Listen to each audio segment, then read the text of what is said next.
Today on the net, web users in the UK challenging their work and pensions minister. The Vancouver Police Department under criticism from Canadian web users. And the new season of Game of Thrones breaks all download records.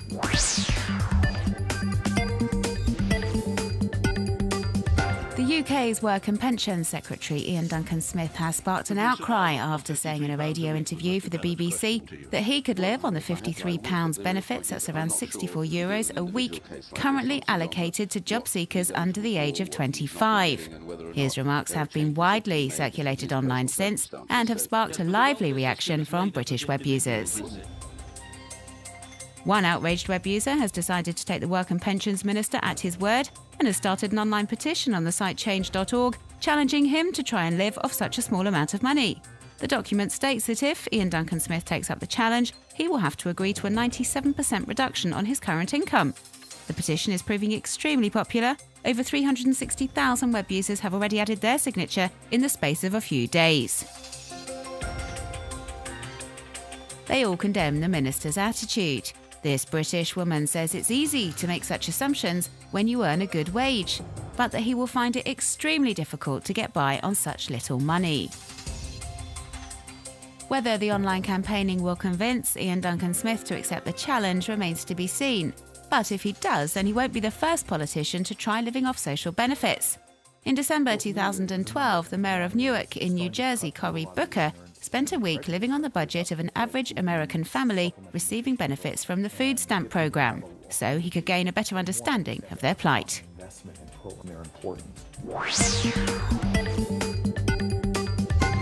The Vancouver Police Department is facing allegations of police misconduct following the publication of this video.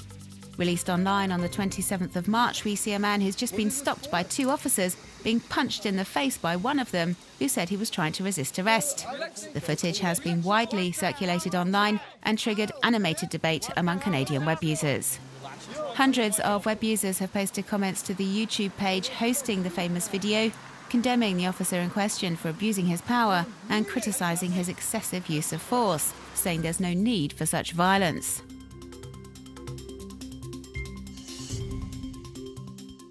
This Facebook group was set up just a few days after the affair went public by someone who believes this is not an isolated incident and a very good example of how certain officers in the Western Canadian city are clearly flouting the code of conduct.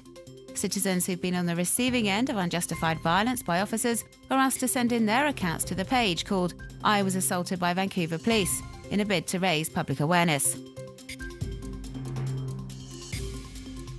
It's too soon to know if this particular project will have a real impact on the behaviour of certain Vancouver cops, but recent campaigning from local web users has already started to pay off. The Vancouver Police Department has issued a statement saying it's launching a full inquiry into the brutal arrest that sparked the current outcry.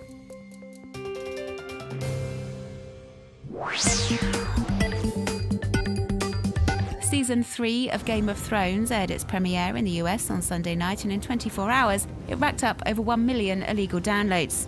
The figures were released by the site Torrent Freak, which also states the first copy of the episode posted online following the television airing was shared a record-breaking 160,000 times.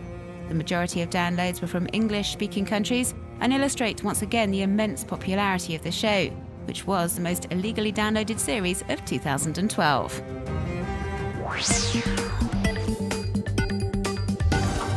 Three Russian photographers, ignoring regulations prohibiting them from doing so, have secretly scaled Egypt's Great Pyramid of Giza to capture the spectacular views on camera. Stunning panoramas that have never been photographed before, shots acquired illegally, but have been published on the site Gawker and are well worth a look. The Festival of Colors was held in Utah in the US last week, an annual event to celebrate the Hindu Holi festival that announces the arrival of spring and which sees thousands of participants throw coloured powder at each other, making the crowd look like a massive rainbow. The celebrations were captured by filmmaker Devon Graham, who produced this stunning video.